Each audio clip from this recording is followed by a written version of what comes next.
Hello students, so today our next topic in DCN is transition from IPv4 to IPv6. अब इसका basic हम क्यों पढ़ते हैं इसको, क्योंकि अभी हम IPv4 के बारे में पढ़ चुके हैं, हम IPv6 के बारे में पढ़ चुके हैं। तो पहले जो हम प्रोटोकॉल यूज कर रहे थे इंटरनेट प्रोटोकॉल, वो वर्जन 4 था और उसका साइज छोटा था और धीरे धीरे क्या हो गया, हमारे जो इंटरनेट यूसेज है वो बढ़ गया है। सो जितने भी हमारे डिवाइसेस है वो डे बाय डे बढ़ते जा रहे हैं। तो उसके लिए हमारे पास आईपी एड्रेसेस कम पड़ रहे थे, इसलिए क्या किया, आईपी वर्जन 6 को डेवलप किया था ताकि हर एक को एक यूनिक आईपी एड्रेस अवेलेबल हो सके। सो अब क्या है कि जब तक सारे के सारे कंप्यूटर्स जितने भी हैं, जितने भी डिवाइसेस हैं, वो सब आईपी वर्जन 6 में ट्रांसफर नहीं हो जाते, तब तक हमें क्या करना है कि दोनों टेक्निक्स पे हमें यूज करना है। ओके, तब तक हमारे जितने भी सिस्टम्स है उनके पास वर्जन 4 भी है, वर्जन 6 भी है। सो अब दोनों को साइमल्टेनियसली, दोनों टेक्नोलॉजीज को हम कैसे यूज करेंगे, है ना। तो ये हम इसके लिए हमारे पास कुछ ट्रांजिशंस आते हैं कि हम अगर हमारे पास वर्जन V4 है, उसको 6 में कैसे हमें ट्रांसफर करना है। अगर वर्जन V6 है और हमारा जो सर्वर है उसको V4 समझ आता है, तो कैसे उसको ट्रांसफर करेंगे, ये हम इस वीडियो लेक्चर में आज देखने वाले हैं। So complete transition from IPv4 to V6 might not be possible. हो सकता है ये पॉसिबल नहीं है, because IPv6 is not backward compatible. अब कुछ डिवाइसेस ऐसे हैं जिन पे कि वर्जन 6 अभी कंपैटिबल नहीं है, कुछ ऐसे डिवाइसेस हैं जिनमें हमारा जो IP वर्जन 4 है वो कंपैटिबल नहीं है। तो अब दोनों को हम कैसे वर्क करेंगे, this result in situation where either a site is on IP version 6 or it is not.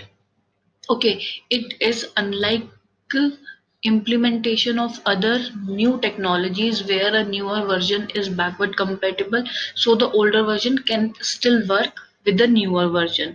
ठीक है, तो अब इसमें क्या होता है कि मतलब कुछ ऐसे डिवाइसेस हैं जो नए वर्जन के हैं, कुछ है जो पुरानी टेक्नोलॉजी से भी यूज हो रहे हैं। तो दोनों को कैसे वर्क साइमल्टेनियसली हम करा सकते हैं, तो हमारे पास 3 मेथड आते हैं जिनसे हम ट्रांजिशन कर सकते हैं यहाँ पे। So first is dual stack router, and the second one is tunneling, third one is NAT protocol translation, or we can also call it as header translation। okay, so हम dual stack router देखते हैं सबसे पहले। so dual stack router में क्या है कि हमारे पास एक, हम ये कह सकते हैं कि हमारे पास एक सोर्स है, एक हमारे पास डेस्टिनेशन है। ओके, तो अब हमें डेटा जो ट्रांसफर कराना है सोर्स टू डेस्टिनेशन, अब दोनों है हमारे पास, आईपी वर्जन 4 भी है, आईपी वर्जन 6 एड्रेसेस भी हैं। तो अब इस पे वर्किंग कैसे होगी कि हमारे पास जो आईपी वर्जन 4 है, एक हमने वर्जन 4 का स्टैक बना लिया है, एक वर्जन 6 का स्टैक हमने बना लिया है। तो अब डेस्टिनेशन तक अगर पहुंचना है तो ये डिसाइड कैसे करेगा कि हमें वर्जन 6 फॉलो करना है कि वर्जन 4 फॉलो करना है। तो सोर्स क्या करेगा, सोर्स पहले डोमेन नेम सिस्टम से बात करेगा, उसके साथ वो कांटेक्ट में आएगा और वो जो हमारा डेस्टिनेशन है उसका पूरा इंफॉर्मेशन जो है वो गैदर करेगा कि जो डेस्टिनेशन है उसको आईपी वर्जन 4 समझ आता है कि उसको आईपी वर्जन 6 समझ आता है। ओके, देन वो यहाँ से क्या करेगा, जो उसकी इंफॉर्मेशन है डेस्टिनेशन की वो गैदर करेगा। अब अगर ये क्या करेगा, सोर्स ने रिक्वेस्ट की डोमेन नेम सिस्टम को, डोमेन नेम सिस्टम की जो रिक्वेस्ट थी उसने अपना फॉलो किया कि डेस्टिनेशन की इंफॉर्मेशन ली और वापस रिस्पॉन्ड बैक कर दिया सोर्स को। अगर जो हमारा डेस्टिनेशन है वो आईपी वर्जन 4 को समझता है, तो सोर्स क्या करेगा, जो वर्जन 4 का स्टैक है वहां से आईपी वर्जन 4 सिस्टम से ये डेटा को ट्रांसफर कर देगा। तो जो डेटा है वो पहले तो आईपी वर्जन 4 के स्टैक में जाएगा, देन आईपी वर्जन 4 के सिस्टम में जाएगा और उसके बाद ये डेस्टिनेशन पे डिलीवर हो जाएगा।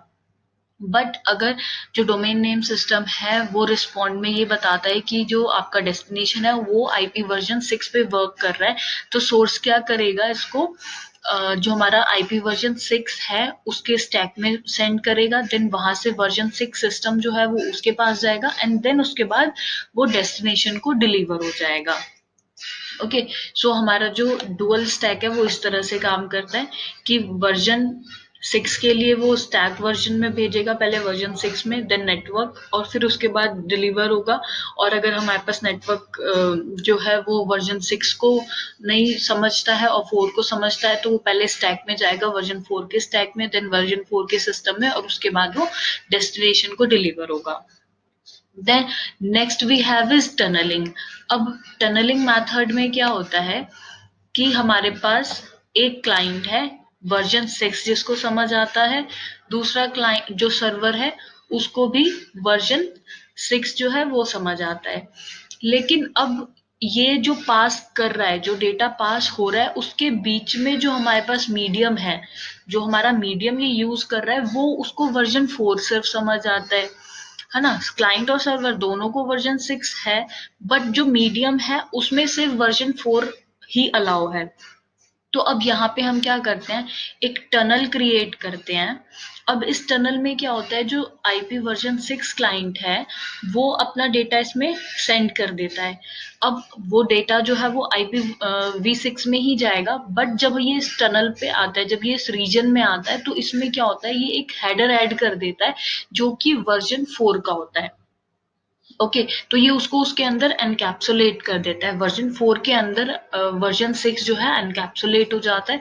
देन ये वर्जन जो रीजन है आईपी वर्जन 4 का, ये इसको पास कर देगा, क्योंकि वो देख सकता है उसके पास वर्जन 4 का हेडर लगा हुआ है, उसके अंदर वो एनकैप्सुलेट हुआ हुआ है, तो ये क्या करेगा कि इस पैकेट को आगे पास कर देगा। अब पास होने के बाद में ये वापस क्या हो जाएगा, आईपी वर्जन 6 में कन्वर्ट हो जाएगा, और उसके बाद ये जो आईपी वर्जन 6 का सर्वर है उसके पास ये डिलीवर हो जाएगा।